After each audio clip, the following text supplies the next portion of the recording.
Into paradise may the angels lead you. At your coming may the martyrs receive you and bring you into the holy city, Jerusalem. May the choirs of angels welcome you, and with Lazarus, who once was poor.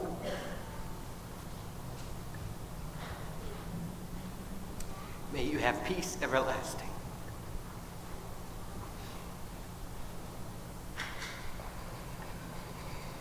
Let's pray together. Into thy hands, O merciful Savior, we commend thy servant Phil. Acknowledge, we humbly beseech thee, a sheep of thine own fold, a lamb of thine own flock, a sinner of thine own redeeming. Receive him into the arms of thy mercy, into the blessed rest of everlasting peace, and into the glorious company of the saints in light. Amen. You can be seated.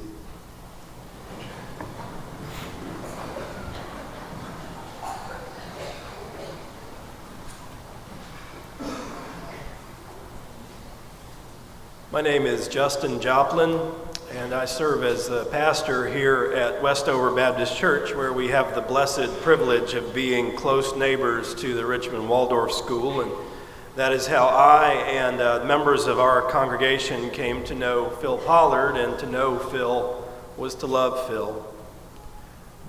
As a personal sentiment, but also on behalf of this community of faith, I want you all to know, family, friends, loved ones, and neighbors, that in this time of grief, we love you and we care about you.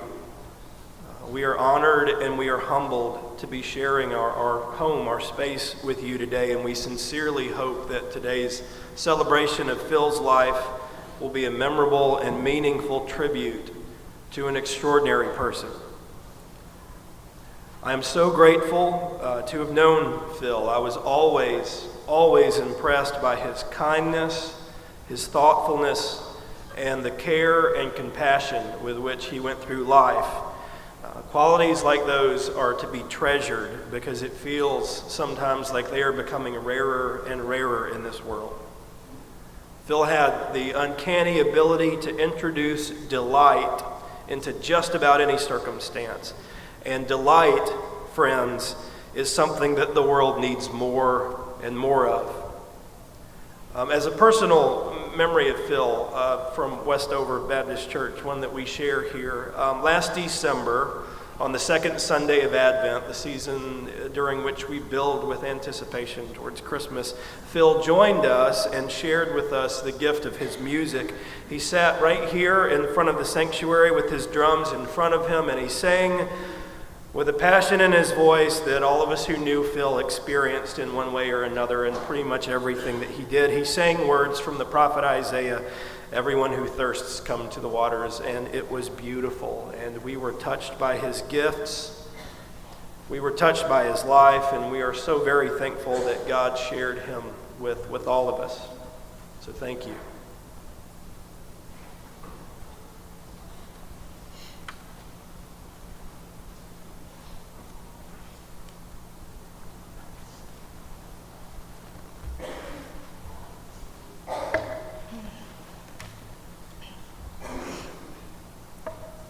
Old Testament reading from Isaiah 55, verses 1 through 6.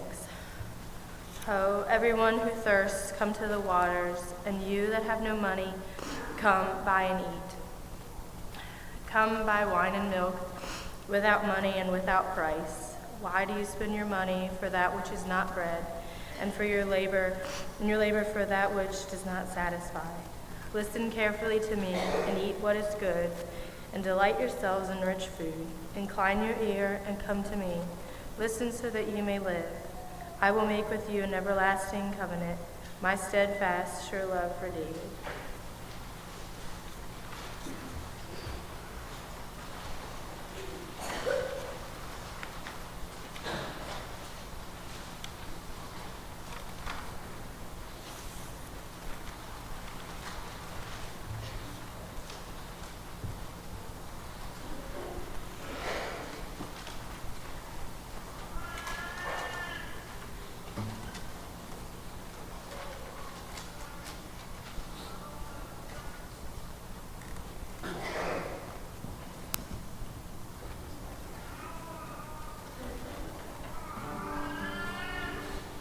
Joel and I played a lot of music with Phil in Knoxville, as did a lot of other people who are sitting in this room and people here in Richmond. As everybody who played music with Phil knew, it was about a lot more than just the music. He was a dear friend to all of us.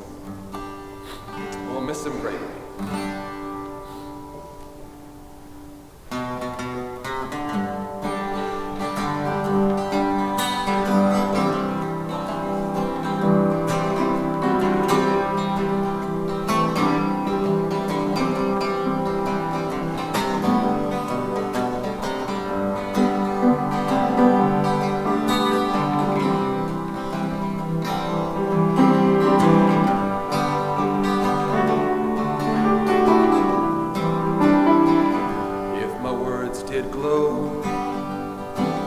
With the gold of sunshine,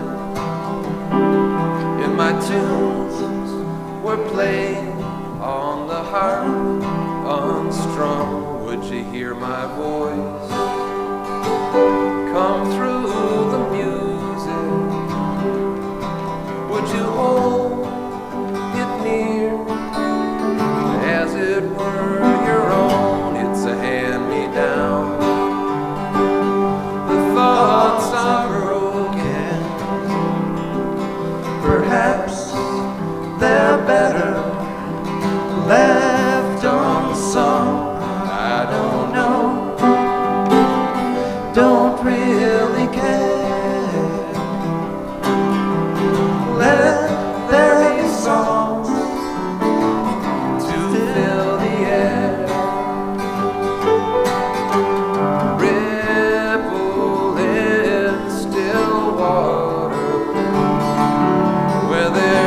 No pebble tossed, no wind to blow.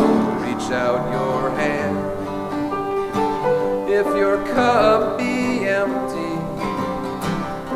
if your cup is full, may it be again. Let it be known there is a fountain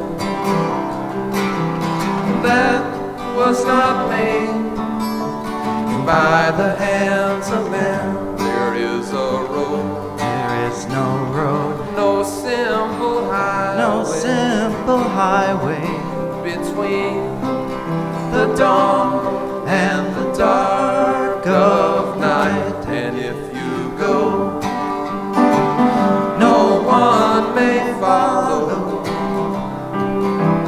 That path is more your steps alone. Ripple in still water, where there is no pebble tossed, no wind to blow. You who choose to lead must follow. But if you fall alone. If you should stand, then who's to guide you? If I knew the way, I would take you home. La da da da da. La la la la la. La la la la la la la.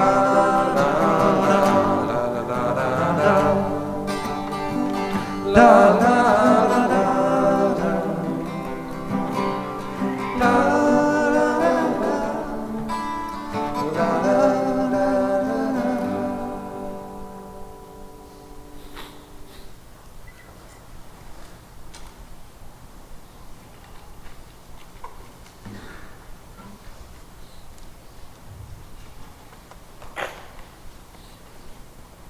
A New Testament reading from Luke 4, verses 14 through 21.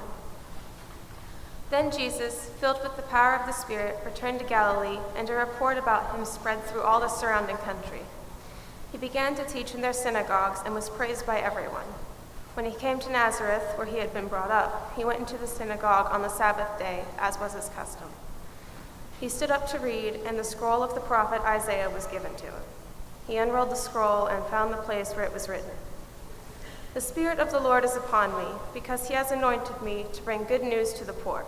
He has sent me to proclaim release to the captives and recovery of sight to the blind, and to let the oppressed go free, to proclaim the year of the Lord's favor." And he rolled up the scroll, gave it back to the attendant, and sat down. The eyes of all in the synagogue were fixed upon him.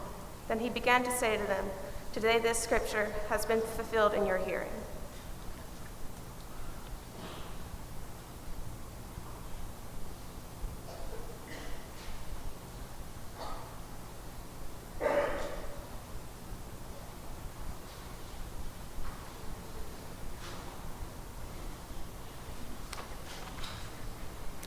As one of Phil's colleagues here at the Richmond Waldorf School, it's a great privilege to be able to share with you some pictures of Phil.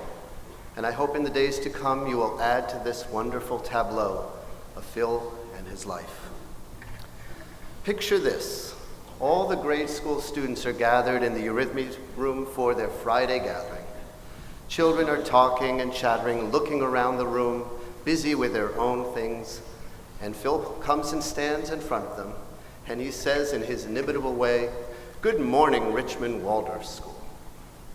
A few children answer, but mostly he can hardly be heard above the din. And so he says again, "Good morning, Richmond Waldorf School." And more children notice. Then he says, "Richmond Waldorf School." And all the children boom out, "Good morning, Mr. Pollard." Everyone is present, everyone attentive. This was Phil Pollard. Phil, who knew when to boom out over a crowd and when to whisper to those who would listen to greater effect. Phil, who understood that less is more. Picture this. Phil encouraged me to learn how to juggle, and I'm there to learn how to move from 2 balls to 3. I throw a ball up in the air and catch it, a second one and catch it, the third one and drop it. Catch, drop, drop, catch, drop. "Hey, that's great," says Phil. "That's really great. Now you have to try to pay attention to all the balls, not just the one that you're throwing." Then he demonstrates. The balls fly in beautiful, perfect ovals. He makes it all look so easy, so effortless. He has a great big grin on his face. This was Phil Pollard. Phil, who could perform the most difficult tasks without breaking a sweat. Phil, who understood that some of us need to take more time and that all of us need encouragement. Picture this. Phil and I are sitting in the woodworking room for a mentoring session. I'm supposed to be his mentor, to show him how to be a Waldorf teacher. He tells me how he comforted a child with a loving look, how he corrected a child with a loving word, how he moves through the class with unspoken subtle gestures, and that's all that it takes. I look at him, I listen, I have nothing to say. I am at the feet of a master. This was Phil Pollard. Phil, who knew people from the inside out. Phil, who loved and was beloved by all. I miss Phil every day, but the lessons that he taught with me will stay with me for as long as I live, and I'll try to apply them in his name and in his honor. When I'm feeling especially sad, this picture brings me solace. Phil at the gates of heaven, chatting and bantering with St. Peter, a big smile on his face. Phil enthralling all the little angels with his latest joke or card trick. Phil leading the heavenly choir in a song so snappy that hands and feet have got to move. Quietly bringing warmth, humbly bringing light, joyfully bringing love, love, love, and more love. I know it's been hard to say goodbye to Phil, and it will continue to be hard. but I can promise you that he's going to be getting a rousing welcome home when he arrives where he's going. And when we finally join him, you can be sure that he will have made it a better place.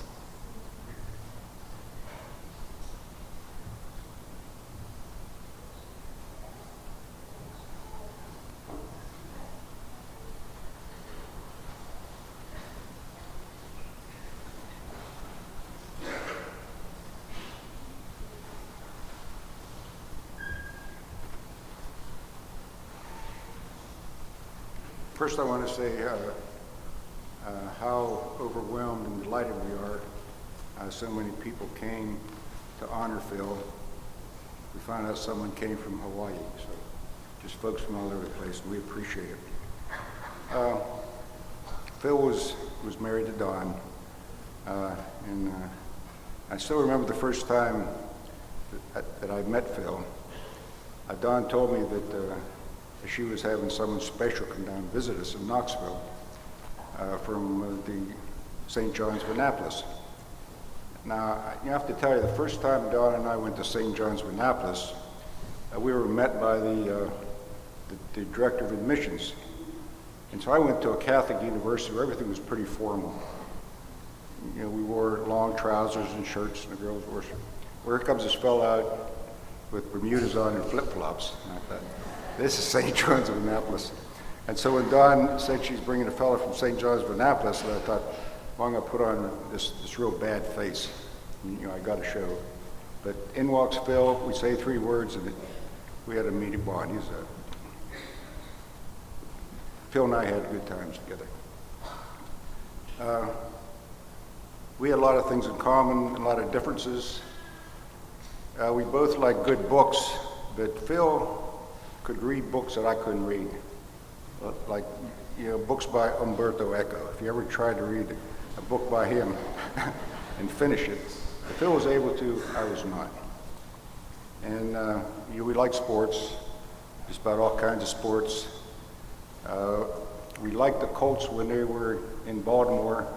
We didn't like the Colts when they were in Indianapolis. And jokes, we like good jokes, corny jokes. I don't know if I should tell this corny joke. My wife will tell me when to stop. She'll say something nice like, that's enough. Phil's joke, this gorilla walks into a bar and he says, give me a beer.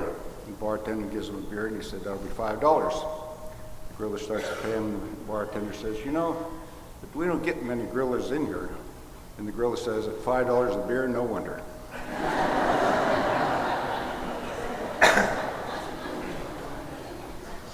Some of our differences were, Phil was a musician and a teacher of fine arts, and I'm a nuclear/mechanical engineer. But we did reach common grounds because Phil was also very, very gifted in mathematics and technical items. Phil had a beard and I didn't have a beard. Another small difference. And our taste in music, we both really enjoyed music. Phil's music, some of it I really didn't understand. I enjoy Frank Sinatra. Of course, there was quite a bit of difference from what Phil would like. But we had a good time listening to all music. Some of the memories of Phil, each year we tried to go to the beach as a family. And remember Phil getting up first thing in the morning. Brad would help him some mornings. There he was out there putting up the awning, putting up the big, tent or awning or umbrella for everybody. And then Phil would take one of these Umberto Eco books or something similar to that and go down the beach and lay down there with some liquid refreshments for hours and hours and read books. And he also got up in the morning and helped breakfast, et cetera, et cetera. And Trent reminded me of something that Phil did, on Christmas Day when he was at our house. I guess, Phil just got a little tired, so he didn't say anything. He just took off his shoes, laid on the floor, and went to sleep. What else? And I think I was the last person to ever play golf with Phil. I had a good time, Phil did not. he said something about the clubs, destroying the clubs and never returning to anything like this again. So I remember one time when Phil and Don lived in Baltimore, he invited me to play softball. And I recall Phil was surprised when he came back and said, "Your dad can play softball." He just thought, guy this old, how can he possibly play softball, let alone run? And I remember, hiking in the Smokies. Phil and we loved to hike in the Smokies. And, Phil was a great person to be outdoors with. When Phil and Don first moved to Knoxville from Baltimore, Phil was looking around for various jobs, and I said, we live on the water. I said, the riprap has to be replaced. And it's about a quarter-mile shoreline.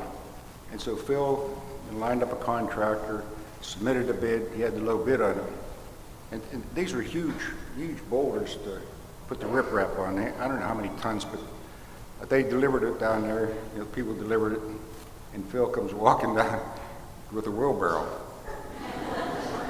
And this guy that I delivered, he said, "What are you going to do with the wheelbarrow?" Phil said, "Well, I'm going to distribute this riprap all up and down the shoreline." And the guy says, "Wait a minute." He makes a phone call and brings a bobcat down. So Phil knows how to get things done just by showing up with a wheelbarrow.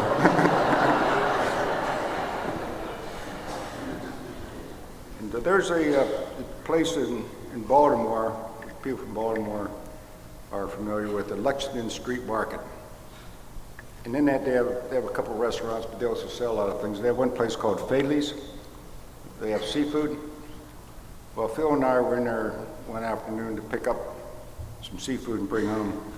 And Phil said, "Look at that. There was a guy over there drinking beer and filling out his income tax forms." I remember that Phil loved children, and he loved to write songs for children. And one was that the title of Chocolate Cake? It was a great song.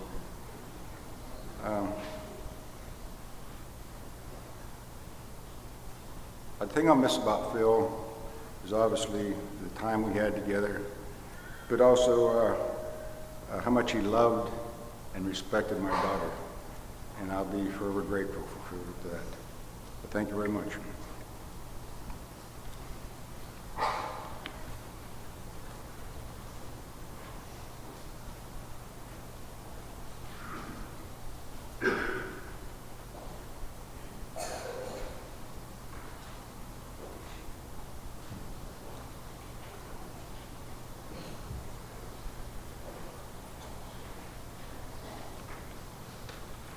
Oh my goodness. It's a little different now than it did a minute ago. Before I start with what I had planned to say, I do want to let Roberto know he has, I guess he had really progressed in his subtleness in the classroom as you spoke, because I remember a story when he taught at Hartford Community College in Maryland back, gosh, 20 years ago, 15, 20 years ago, something. He taught an all-day Saturday class, mostly for adult students that were coming back.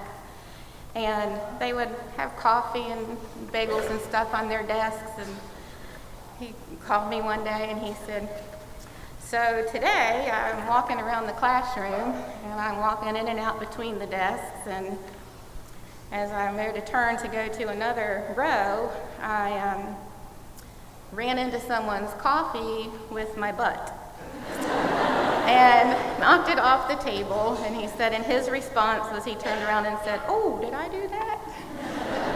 So I guess he practiced the subtleness of which he, moved around the classroom. One of Phil's friends on Facebook, I don't even know how many there are, that had written something that I wanted to repeat. His name was Albert Walker. And he said, "Phil opened lots of doors. He really didn't care about alarms." That brought back many memories of my brother. One of which, when he was maybe 14 or so, he and a good friend of his we lived in a court growing up. And they were just out running around being silly. And another good friend that lived in the court was having either a bridal shower or a baby shower. So there were lots of older ladies there and different things. They lived in a bi-level home. And Phil and Mike thought it would be funny to throw smoke bombs in the window. So as they did, some of the older ladies really didn't appreciate the humor of Phil. Thought she might be having a heart attack, and the ambulance came and the fire trucks came. That wasn't so bad. Then when Dad came, that was a little bit worse. So he ended up that day trimming the stones that led from the front of our house to the back, trimming around all those stones. Not so bad. We had to do it with his hands. Another alarm that he may not have cared so much about was when we were younger, we all went to the beach with my grandparents, my dad's parents, and my aunt and all our cousins. And they decided they would go to the water slide, and Phil thought it would be fun to fill up their pockets with laundry detergent. So, I know, right? They get to the top of the water slide, and at the bottom there's just bubbles everywhere. Didn't really care about that alarm. Didn't care about that rule. Another alarm type situation was when he was a senior in high school. All of the girls could wear skirts. And there was a rule about shorts. They had to be down to your knees or whatever. Well, he just didn't think it was fair that girls could wear skirts and get away with it, so he too decided, I'm going to wear a skirt, and he did. His last day of high school, he ordered pizza to be delivered to the school. And they came in. Is there a Phil here somewhere? The pizza in hand. And the principal comes up, who later we found out was an embezzler, so it really didn't matter much what he thought about the rules. But he came up and he said, Phil, you can't order pizza delivered to the school. And he went, oh, I'm sorry, Mr. Campesino, I'll never do it again. And he didn't.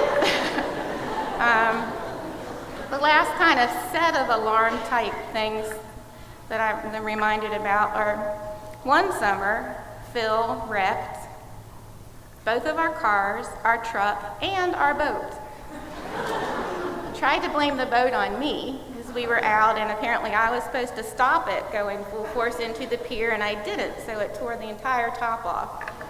Well, we knew we were going to be in trouble, and he decided since we're already going to be in trouble, we might as well just stay out on the boat to do what we were going to do. Again, Dad didn't really appreciate that. So later that winter, he also wrecked a pair of snow skis. So that was Phil and his alarms. Something else that was a recurrent theme on his Facebook post was what a loving father and husband he was. And he was. One of my first memories of him as a father was when Ellie was little. They had come to visit us in Huntington, and Ellie's running through our house, and she trips and falls, and she kind of does one of these looking around. Is anybody seeing it? Everybody going to notice me? And she starts just wailing. And Phil just goes running over to her, falls down, rolls over a few times. His arms and legs are flailing. He looks at her, and, and she went, and she just starts cracking up. He was very proud of his children. When Anna started swimming, and I don't know if Anna or Dawn, I don't even know if Dawn knows this, he would call every time she had a swim meet, every time, and tell me how well she did. And he said, she's like a dolphin. Maybe that's why you and Anna like dolphins. He said, she just glides through the water. And he would just tell it over and over. And he would call about Thea and tell what Thea made today. Thea likes to be in the kitchen. She likes to cook and bake and make sandwiches and do all those types of things. And he called one day, he wasn't feeling so great. Thea had made a peanut butter sandwich for him. And he talked quite a bit about, you never believe what Thea did today. He also was a very loving husband. he would call and getting close to Dawn's birthday or Mother's Day, and he would say, I'm thinking about this. What do you think that's going to be a good thing? It was always a good thing. And I know last year he put a lot of thought into the little scarf that he got for you. So always thinking of others. He was also a very loving son and brother and uncle. Too many stories to go into there, but very, very loving son and brother and uncle. And I'm not really sure I can't replace him, and I was talking to my mom about this. I'm just not sure who I'm going to be able to make fun of my oldest brother, Pat, with anymore. So, anyone wants to volunteer, it's very easy to do. So, we can do that. Phil always had fantastic advice. Some I can't share, some I will. He was the first of our family, our siblings, to get married, and he was also the first of most of his friends back in the Baltimore area to get married. So Phil and Dawn had gotten married in December, and I think that following June, I was getting ready to get married, and one of his good friends, Tim Hoffer, was getting ready to get married, and we met Phil and Dawn at a Mexican restaurant down close to their house, and we were asking for marital advice, and he said, I can tell you, after 6 months of marriage, there's only one thing you need to know. Tim and I are, okay. He said, 2 tubes of toothpaste. He had some advice for my dad from time to time. 2 things. Once, and this is my dad up front, he's follically challenged. At one point was using some mousse to help out. He was complaining about either not having it or something one day, and Phil just went, mousse? Maybe you should use mouse.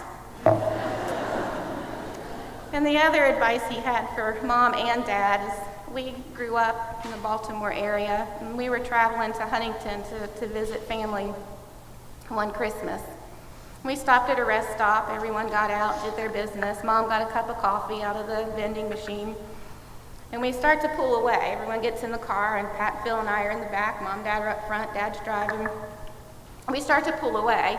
Mom's coffee's kind of shaking a little bit. There wasn't a lid on it. And Dad turns around in no uncertain terms and says, your coffee is making me nervous. It's going to spill. And just right, that fast, Phil says, maybe you should try Sanka. So, I think the next time they got Sanka. Just a couple more things about my brother. Been a lot of people saying that they want to be like Phil, and they want to do things like Phil and be Phil. And I would offer this: if you were happy and you smiled when you were with Phil, or when you're thinking of Phil, do that. Be happy and smile with everyone. He would appreciate that. And I think some of you are aware he liked Abraham Lincoln just a little, just a little. And one of the quotes that's from Abraham Lincoln that I think really suits Phil, whatever you are, be a good one. And finally, Phil said, don't take yourself too seriously. Put absurdity into everything. And just looking around at everything going on, I think this is absurdity at its finest.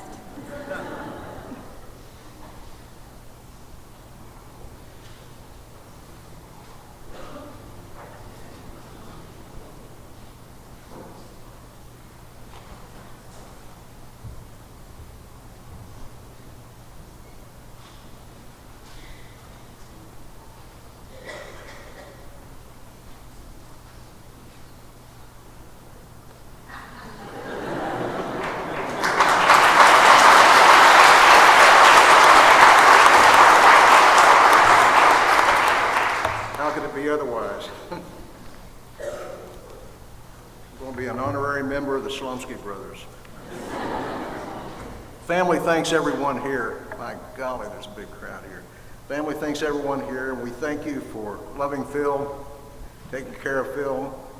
And I'll tell you right now, Phil is in full party mode somewhere. Now, I'd like to see a show of hands. How many of you follow Phil on Facebook? A proton and a neutron walk into a bar. And the proton orders beers, and the bartender brings them, and the proton says, "How much?" And the bartender says, "For you, $5, for the neutron, no charge." It might take a minute. I like that one because it reflects Phil's wit, reflects his humor, and reflects his physics background. Phil had his own philosophy in life. I'm not telling you anything, you know that. Fortunately, he married a girl with a similar philosophy. How he ever found her, I don't know. St. John's might have had something to do with it. Detailed planning was for him not essential. Just do it and it will work out. Usually or occasionally, and I was never sure which. Often I thought maybe never. But for Phil, and you ought to think about this, the pleasure was more in the trip than in the arrival. And you know that too. As Mary L. said, he didn't take things very seriously. He didn't take himself too seriously. Exceptions were his daughters and his marriage. He took those very seriously. He's a good and loving husband and father. He wasn't real serious about a lot, but he was serious about his family. Widely read and knowledgeable, you heard that today. Oh, by the way, he really didn't like golf. One of the early times, except for one instance, one of the early times that he and I were playing, we're on a par 4, he put the second shot in the cup for an eagle. At that moment, he loved golf.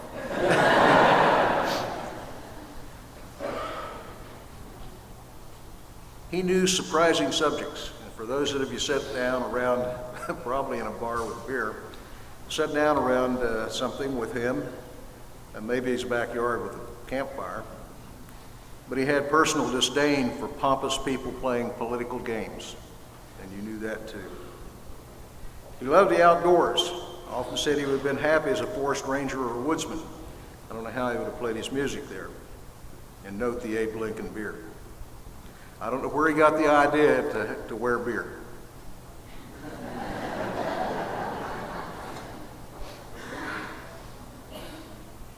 And something I'm proud of, Phil was as ethical a man as you would ever meet. But he was uniquely Phil, and that makes us happy today. There's a movie called My Cousin Vinny.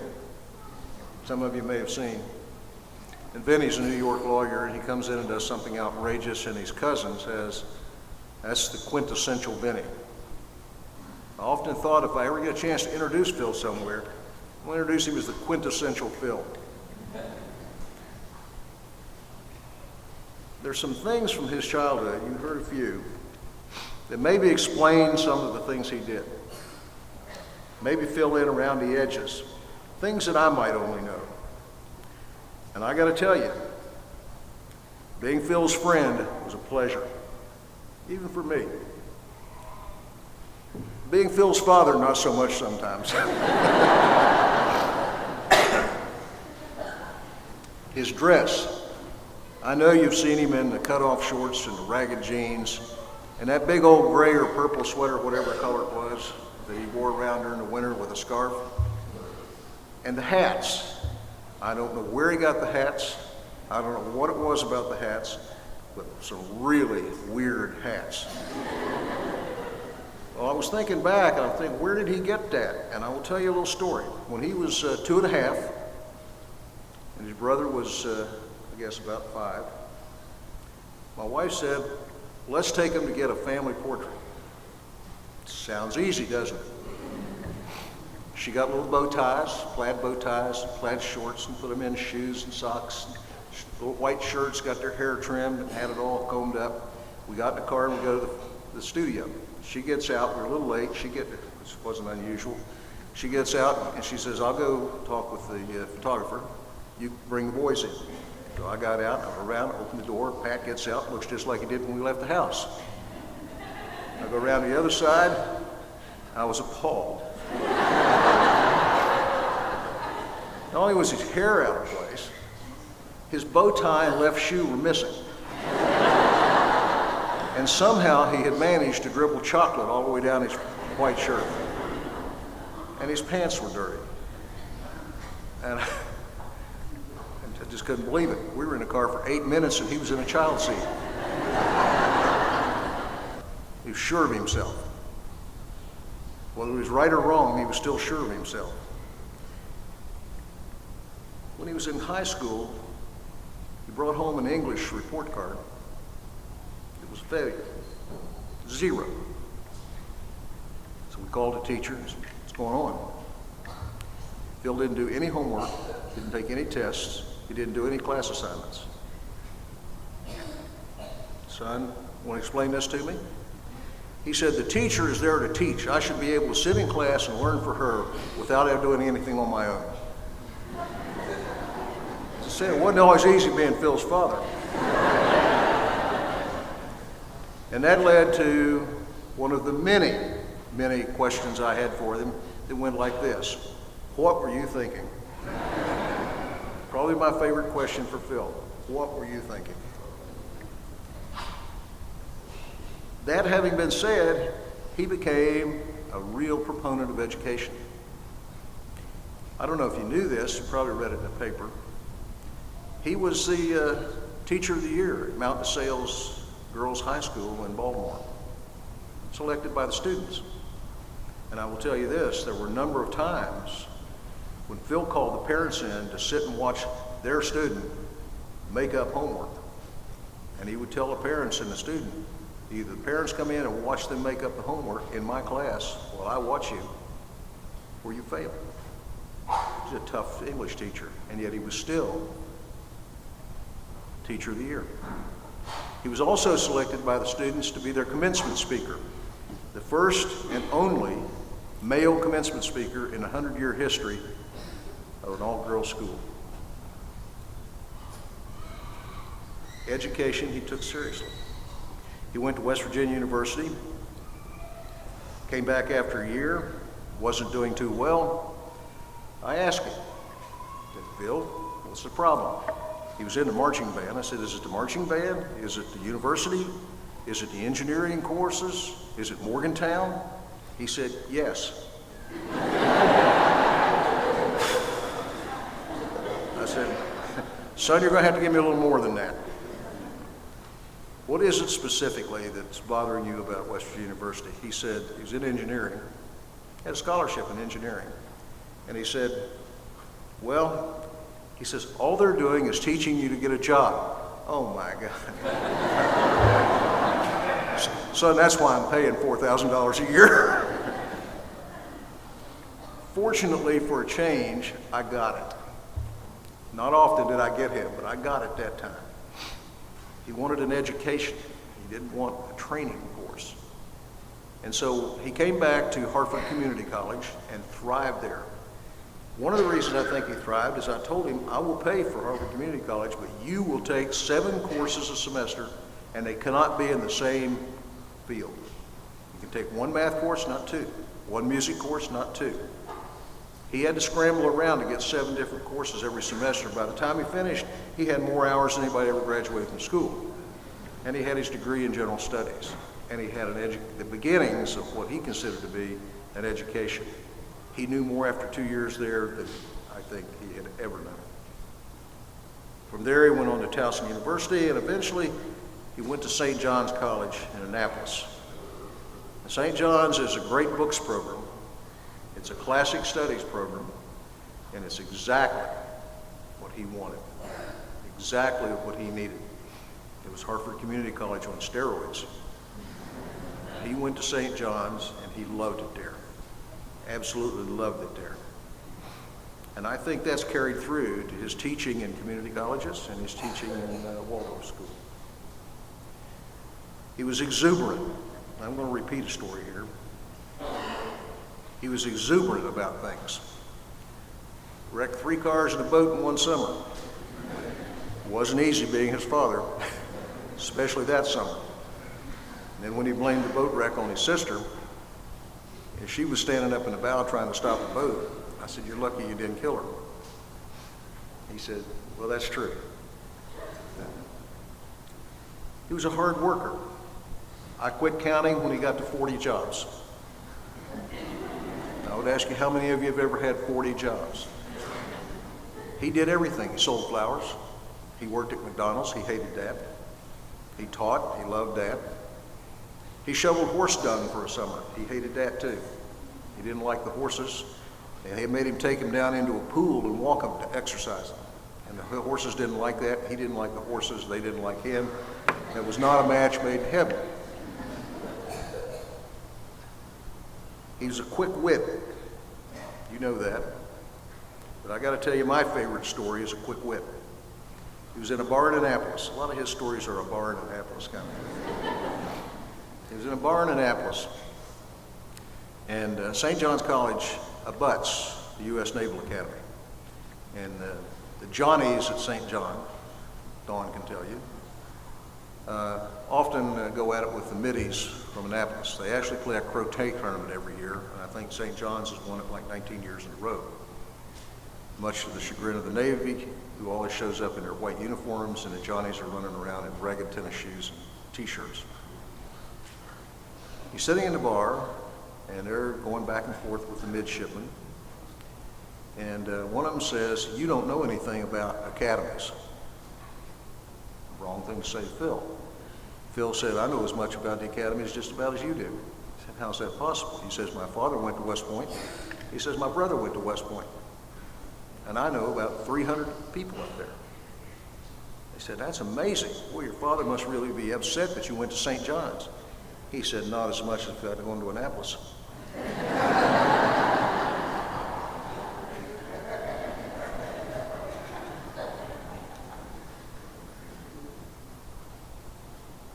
I'll tell you a little bit about Dawn and Phil. Dawn hadn't heard this. Phil calls his mother one day down at St. John's, and he says, "There's a girl I'd like to ask out." He described her in glowing terms. And his mother said, "Well, ask her out." He says, "She won't go out with me." She said, "How do you know?" He says, "I'm just sure she won't." His mother said, "Ask her out. All she can do is say no." She said, "Yes," much to his surprise. The next thing we know, she's coming to our house for Thanksgiving. Thanksgiving time, we always have a football game.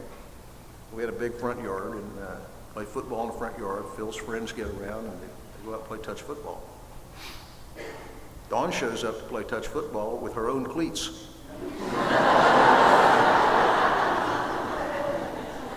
She was the fastest one on the field, the most elusive on the field. She put them to shame, and I told my wife, "Phil's hooked."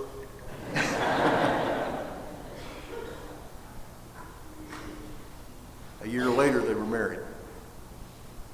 And that's gone on for 20 years now. We got 3 beautiful granddaughters as a result. And I have bought all of them their own cleats. Phil wasn't always easy. We tried to support him, even if we didn't understand him, or didn't understand his thought process. I freely admit to a lot of grumbling and grousing on my part, not necessarily to Phil, but on my part. My wife had to endure that. Eventually, we came to see more eye to eye on things than ever before. But it had nothing to do with Phil compromising his philosophy or approach. It had everything to do with me observing that he was making things work. He had beautiful daughters, disciplined. He had a good marriage. He was doing a great job teaching. His music I love. And finally I said, you know, results matter. I don't know how he's getting this done, but he's doing it. He was right about a lot more things than I may have understood. So I'm proud and pleased and satisfied and blessed that we raised a good man. who literally did it his way. He loved and was loved. And that's kind of how Phil got to be Phil.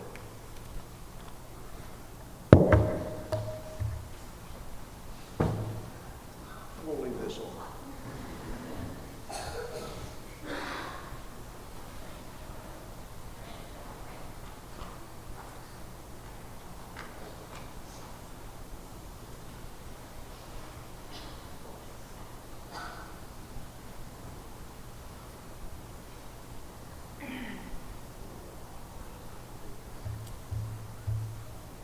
First, I just want to say thank you to Justin and Bob and Joel and Betsy and Kathy who made this possible for us today.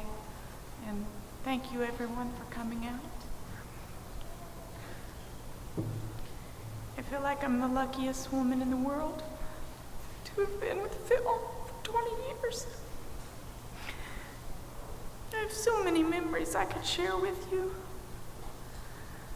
You all know Phil is a great musician, and his spirit shone through when he played, both at public places like Bonnaroo and New Year's Eve on Market Square in Knoxville, and also just in our daily lives. I remember riding in the car with Phil, and even something as simple as the turn signal, and he would start tapping a counter rhythm, often on my leg or whatever he could reach.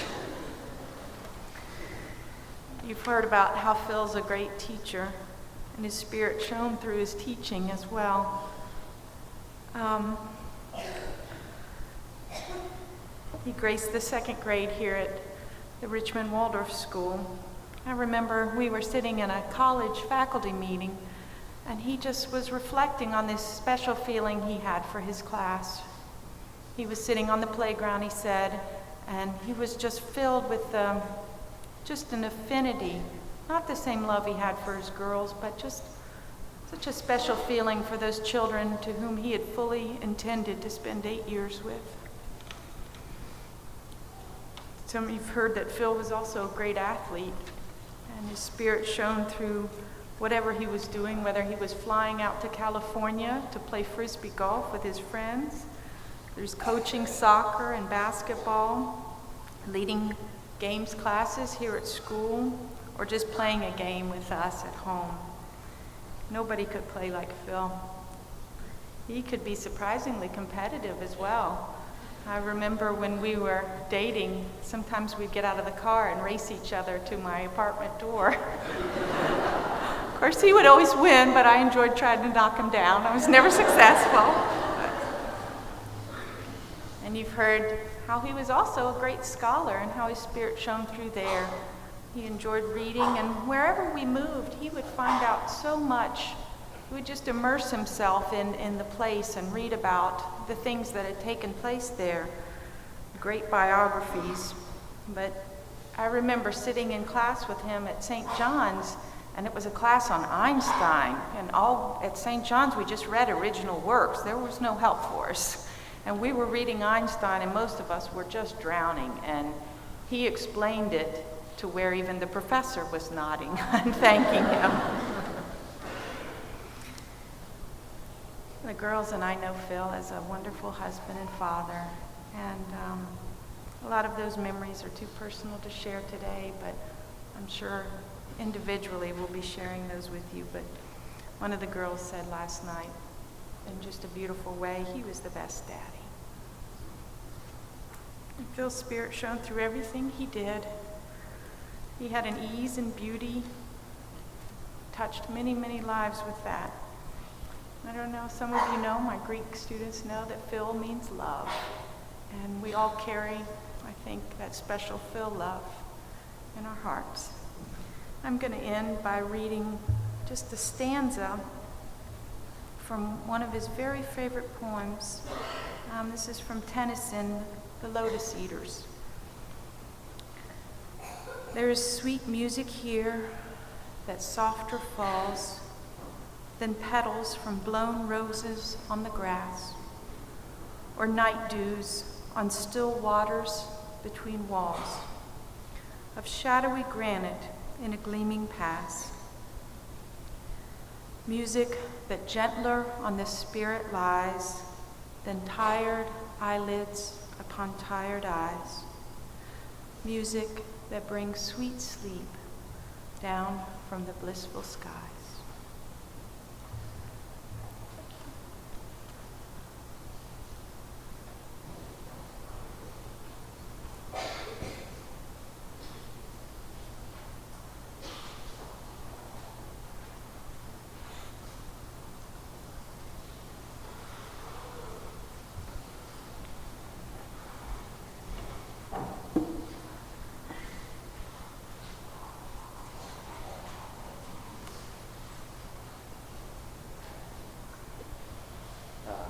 I would like to tell you guys about the time that I almost went tomorrow with Phil.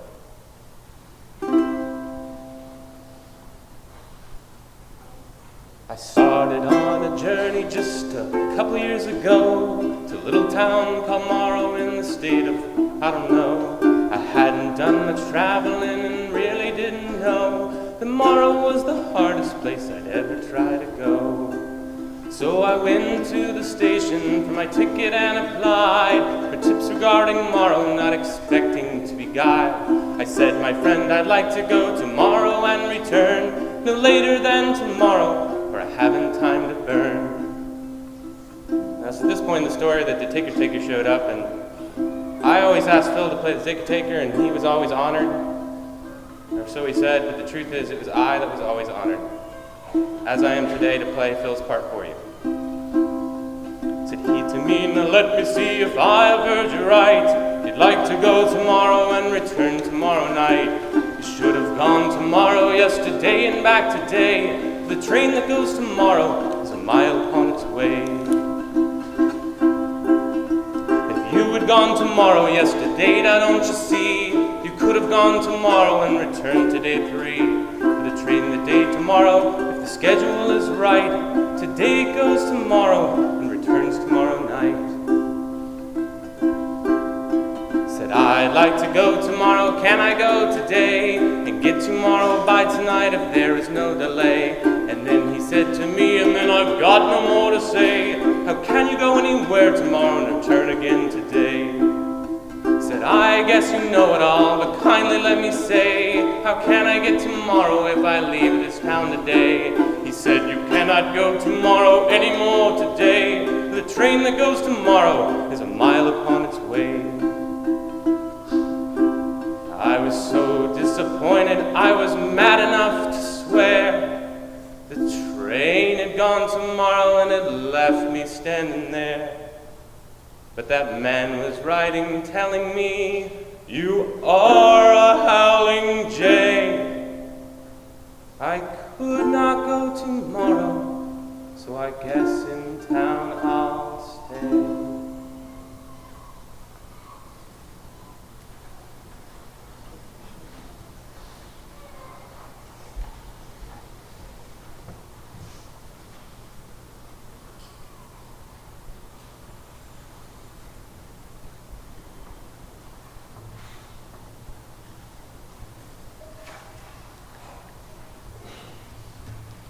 In the name of God, Father, Son, and Holy Ghost. Amen.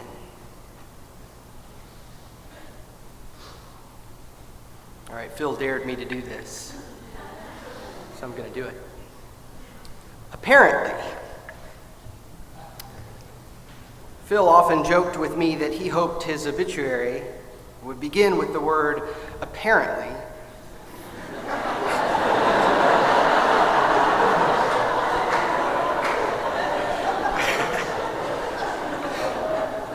Followed by some bizarre recreation of facts. Apparently the keys to the snowmobile were not fully disengaged. Apparently the lid on the jar of ether came off in the helicopter. Something like that. Apparently. That's what Phil wanted. That's what Phil wanted gives us lots of license today. In the words we say, in the stories and love that we share as we celebrate Phil's life.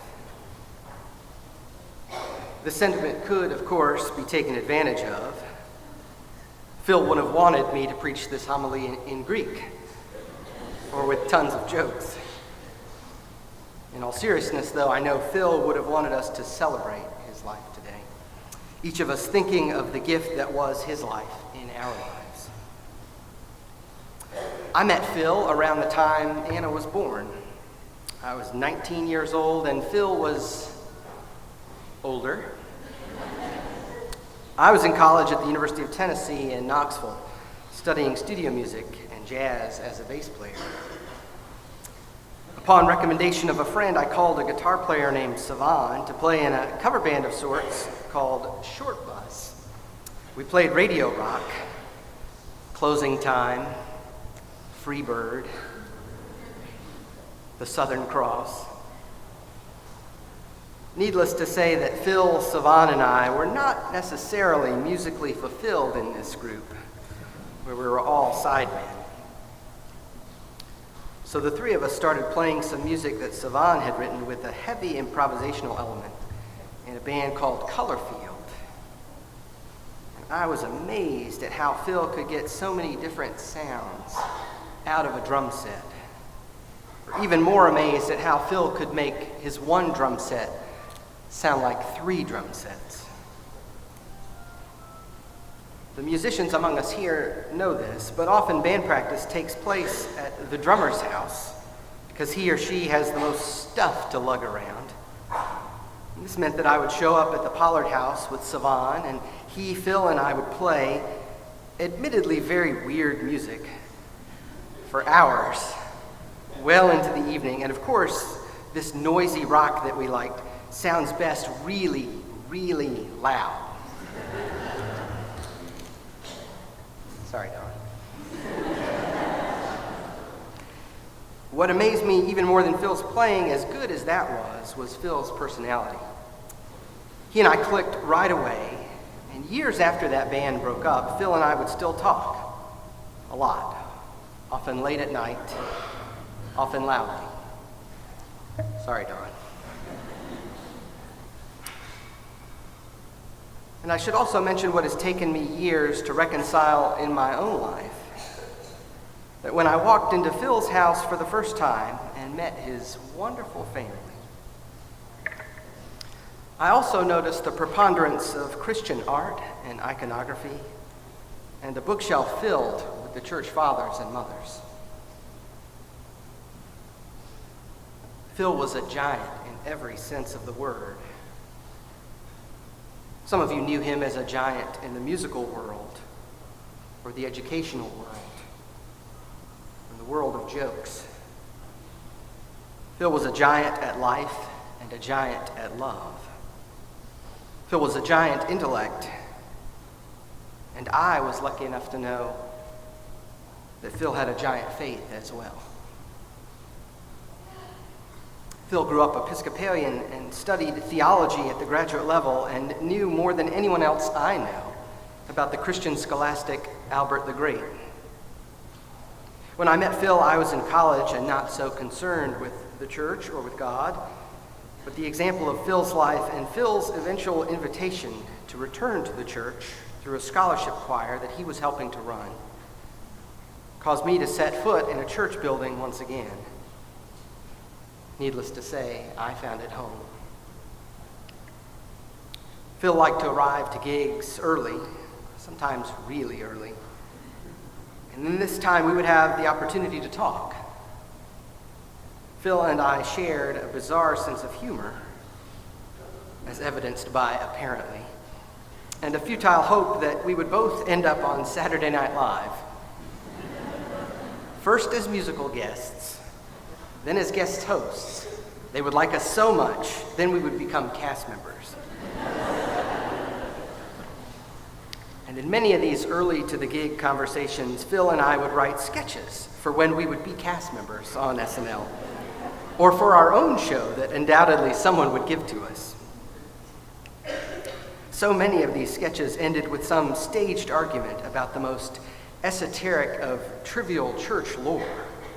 No, I think that the Seventh Ecumenical Council was wrong, and the iconoclasts should have been excommunicated at Nicaea, preempting the Great Schism 300 years before it happened. No, the Seventh Ecumenical Council was right, and icons should be allowed on rood screens in the chancels in the East or in the Western Church. Phil and I found this sort of thing awfully amusing.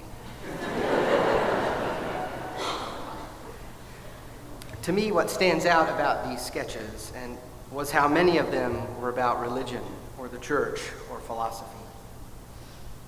I was inspired. If a person of faith could be as cool as Phil, maybe I should take another look.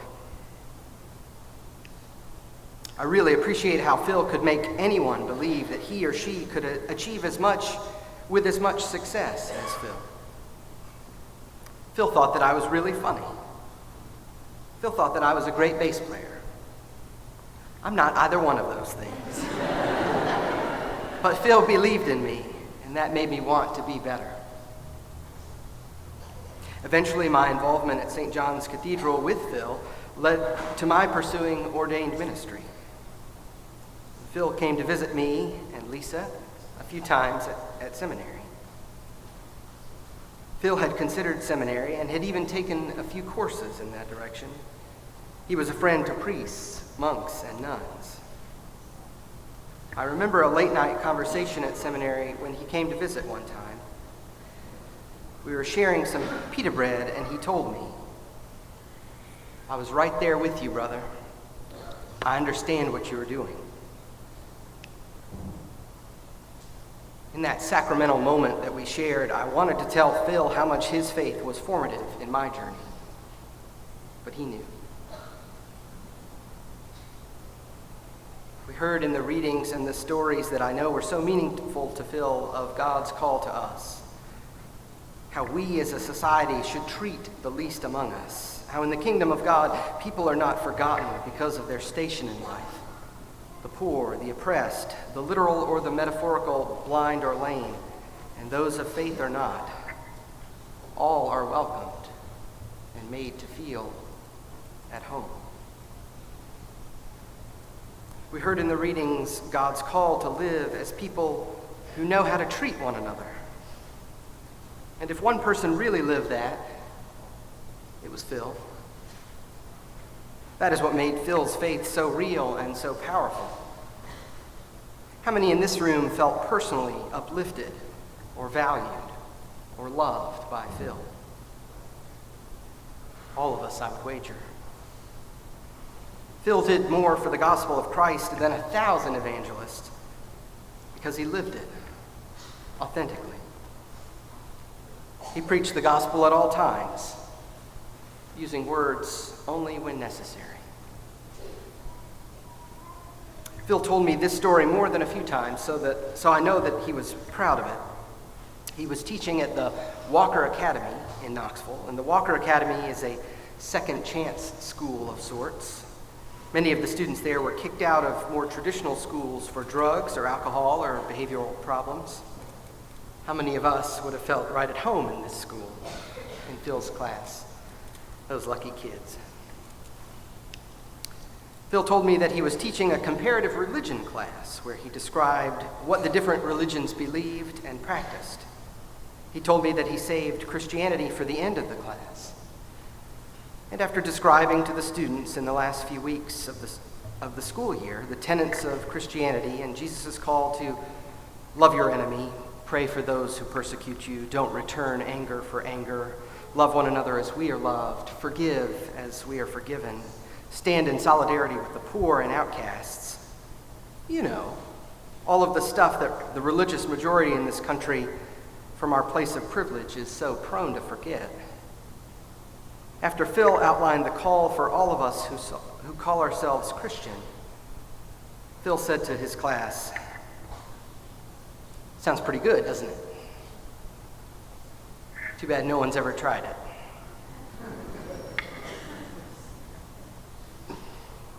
Well, I'm here to say today that Phil tried it, and I think that he lived the Christian life pretty successfully, apparently.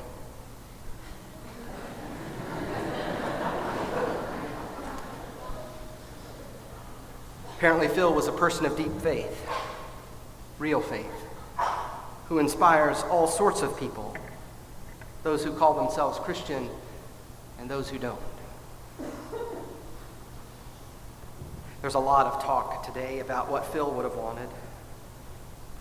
Ultimately, Phil would have wanted each of us to be inspired by the example that was his life.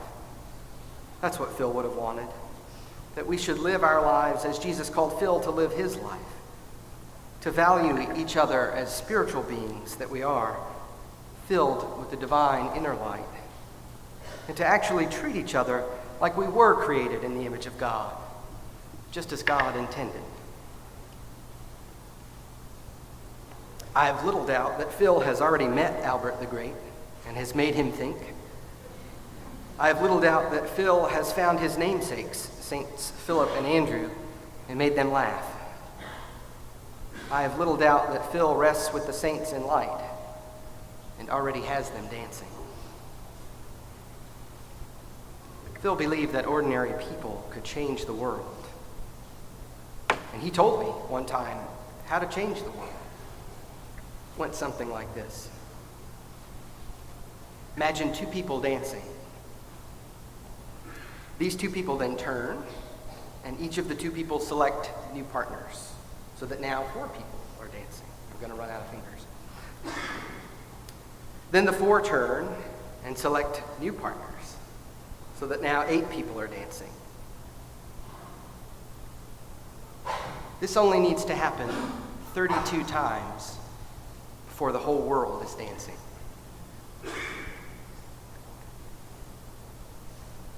In a few moments, when we process to the reception, to the tune of a cacophony of drums and other instruments, hand claps, I invite you all to join in, as Phil would have wanted. Consider the dance and the possibility of the whole world dancing. What tune are you hearing or playing? I bet a flexitone sounds prominently in the chorus. If you hear this tune, are you dancing? Are you dancing to change the world? My prayer for each of us is that we live with even a fraction of Phil's faithfulness and embody that God-given love that lives on in him and lives inside each one of us. Amen. And since I'm the Episcopalian, I was asked to make the announcement. After the reception, we're going to O'Toole's Pub.